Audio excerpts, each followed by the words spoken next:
Hey, figured I'd do a bit of a video today since I haven't done one in forever. I'm making beans. Dinner will probably be beans and rice and cheese. So, first of all, that's how much garlic you use at any given time, right? Right? You don't use that single one little clove thing that's just a waste of time, right? Anyway, I am peeling the garlic and setting it up to go into some butter. The beans have been parboiled.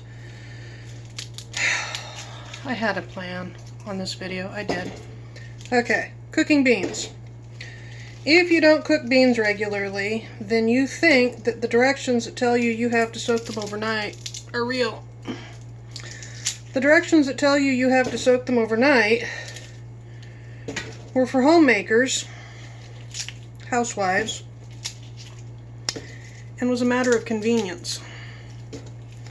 Because you knew what you were cooking a week in advance, that clove is not good. It's squishy. All the rest of the cloves are good.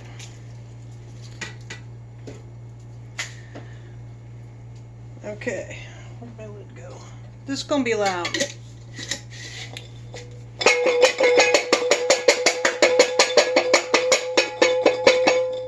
What am I doing?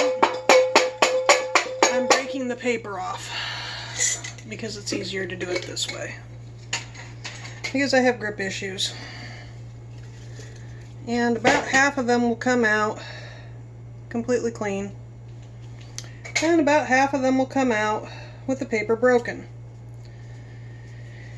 And it probably needs to go a little bit longer. Anyway. Give me a minute.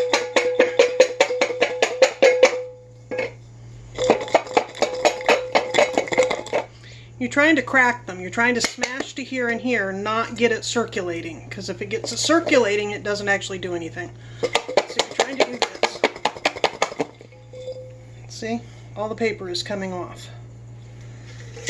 Anyway, the directions that say to soak the beans overnight were cookbook directions that were designed for people who have all the time in the world and know what they're cooking a week in advance. If you get up in the morning and decide you want a pot of beans, you really can't soak them overnight now, can you? So what you do is parboil. You rinse and wash your beans 3 to 5 times. They come with a lot of mold on them. Okay? Rinse. My husband is allergic to the molds on beans. You can tell the people that don't wash their beans and the restaurants that don't wash their beans because he gets food poisoning. Wash your beans. Same way you're supposed to wash your rice. You know that, right? Okay, anyway. You put on a pot of water, cold. You wash your beans, you put your beans in. Just beans, just water. Cold water. Turn the burner on high. Make sure there's lots of water. And you bring it to a simmer, not quite a boil. And when the majority of the beans start floating, you turn it off. And you let it sit there for an hour or two. Okay? Then you drain them. You don't have to rinse them, you just drain them. They look like this. They're about half cooked. You fry up some butter, some garlic, onions if you use onions, whatever. Do not put salt on beans until they're cooked. Just don't do it. With one exception I'll get to. See, these peel right off that way and you don't have to fight the skins. Once your garlic and your onions or whatever are fried up, you add water back in, you add the beans back in, and you cook for about 2 hours at a low simmer. One of the things cookbooks and recipes don't tell you is the amount of time it takes for water to come to a boil. I can't count the number of recipes that say just 8 minutes when it takes 20 minutes to boil the water. You know? Anyway. So you put the beans on and you simmer them. When the beans are cooked, that's when you salt to taste. If you salt the water while cooking beans, you got a really good chance of having really tough, chewy beans. Okay, y'all ever make tough, chewy beans? They're depressing. Okay. Now, the exception to that rule is the pressure cooker. Pressure cookers are amazing. Why am I not using a pressure cooker today? Because I was bored and I wanted a pot of beans simmering. You know? Pressure cooker, also called an Instapot these days, will cook beans in, they say, 30 minutes. They don't account for the amount of time it takes to bring it up to pressure and to bring it off of pressure. Again, it takes longer than they claim.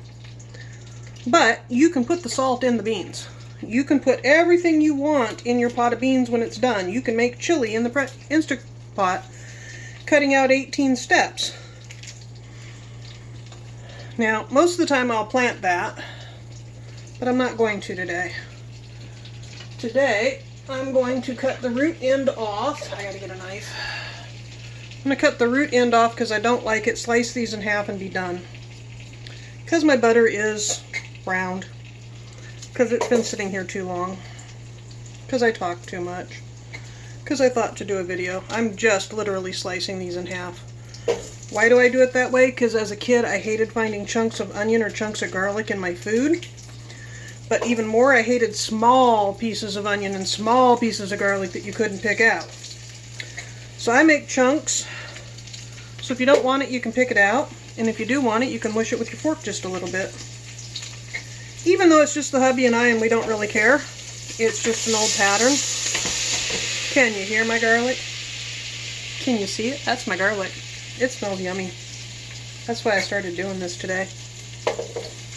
It's an excuse to cook a head of garlic. Everything's an excuse to cook a head of garlic. Anyway, that's beans. I don't think I have anything else to say, and it's been about 6 minutes, but I thought I'd get back into the habit of doing videos here and there, you know? How are you doing? Talk to you later. Bye-bye.